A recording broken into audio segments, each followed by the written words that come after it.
What are the powers of the Prime Minister in Canada, and how does the Prime Minister's accountability to Parliament differ from that of a president in a republic?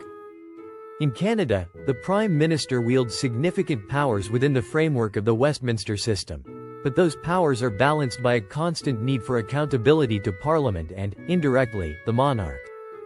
The Prime Minister, as the head of government, directs the executive branch, implements policy, oversees the federal bureaucracy, and represents the country on the world stage. However, unlike a president in a republic, the Prime Minister's authority is not derived from direct popular election but from the confidence of the elected House of Commons. The Prime Minister's powers stem largely from their ability to control both the legislative agenda and the executive apparatus. They appoint members of the cabinet, make recommendations for judicial and Senate appointments, and have substantial influence over party discipline in Parliament.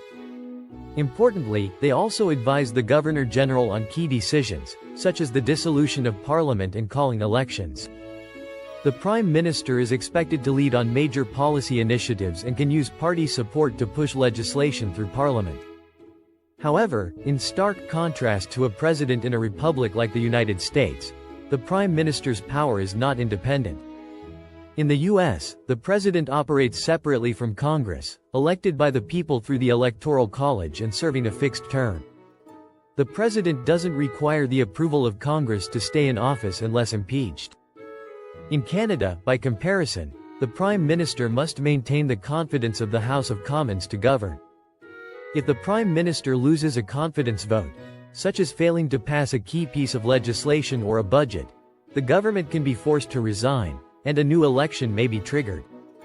This dynamic makes the Prime Minister inherently more accountable to the legislative body than a president. Every day in Parliament is a test of the Prime Minister's ability to command support. If the Prime Minister cannot maintain the confidence of the majority, they may be replaced by another party leader or face an election.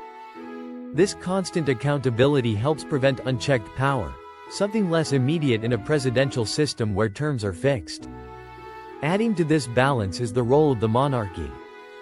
While the monarch, through the Governor-General, typically acts on the advice of the Prime Minister, there are rare but important reserve powers that the Governor-General can exercise.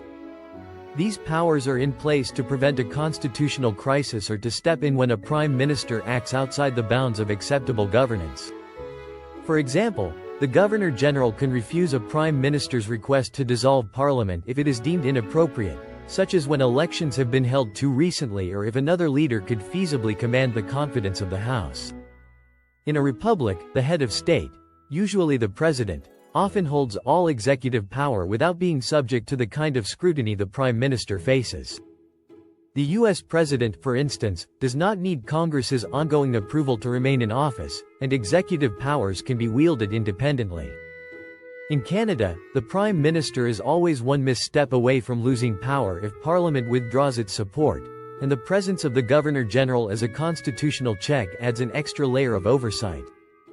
In conclusion, while the Prime Minister of Canada holds substantial authority over both the legislative and executive branches, they are continually held accountable to Parliament and the Governor-General.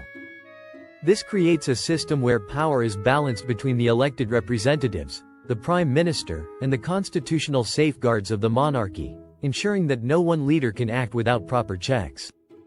In contrast to a republic, where a president can act more independently, the Canadian Prime Minister must navigate a system of continuous accountability.